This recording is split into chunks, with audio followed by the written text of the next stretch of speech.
reading is edited by students. This is not only a faculty project. In fact, Carmen Watts and Stephanie Quinnell are helping this year. And last year, Marcia Arcado and Matt Foster were the student editors. And there are students who are published in here also. So student activity fees go for this, so we want more and more students to get involved. It's a wonderful opportunity for students. This is a national journal that accepts poets from all over. We get about 400 or 500 submissions a year, and we take between 50 and 60. So it's hard to get published, but we were especially lucky to have Alan. Thank you for inviting me, Marianne. Oh, thank you.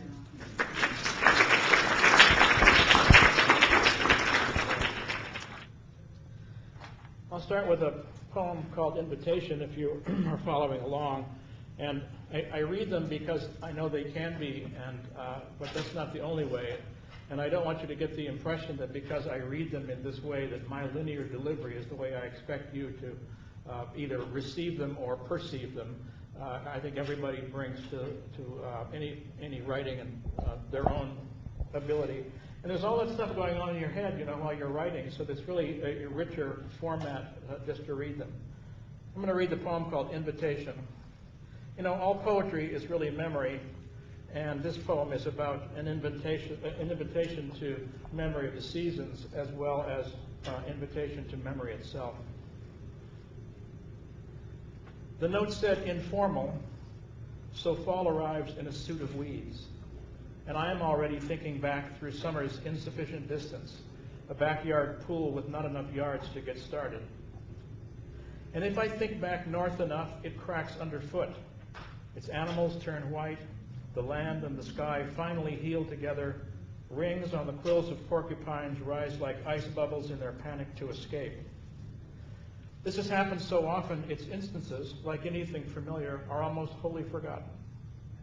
But who would not reach out again for history's pale fingers swinging forward, dressed for summer's party? Who would not take memories sealed by envelopes and hold them to the light? There's another poem called Sleeping Through Acres. We all shared the big moments in life, death, love, unrequited love, all the big moments. But in order to write successfully, I think, about those things, you don't, or it's hardest to do it by looking right at them. In the same way that if you were going to see one of the lesser magnitude stars, you can't see it by looking directly at it. What you have to do is to look a little off to one side so the image of that star falls on the macula, and that's where the most acute vision is received. In a way, poetry is, at least for me, is kind of like the same thing. To meet it head on is not the most revealing way for me to meet it. I only find that things are revealed by small instances. And some of those instances, in relation to what I do as a visual artist, are often visual as well. The poem called Sleeping Through Acres is a little event that happened when Frances, my wife, and I were coming back from publication party for my first book. We were riding down from Tuscaloosa, and she was asleep, leaned against the window, so as I saw her reflection in the window, and behind it the landscape passing through.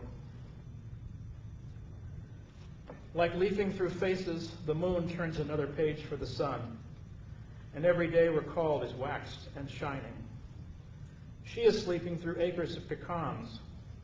On a clear day like this, I see behind her face the blue handful of ants the sky is. How deep they are in its pages, I cannot know. But there is an accessible page like a gate that opens for this woman onto her horses and past grassy Augusts. She thinks of them, and they come again, stepping perfectly into their hoof prints, and reaffirm in their nodding the indispensable reference of memory. Her face in the car window floats over landscape. The whole right side of Alabama holds her head against the glass, and asters and low rivers taking the sky down with them. With her ghost, she touches everything under Tuscaloosa. As I look over, all the momentary horses pass through.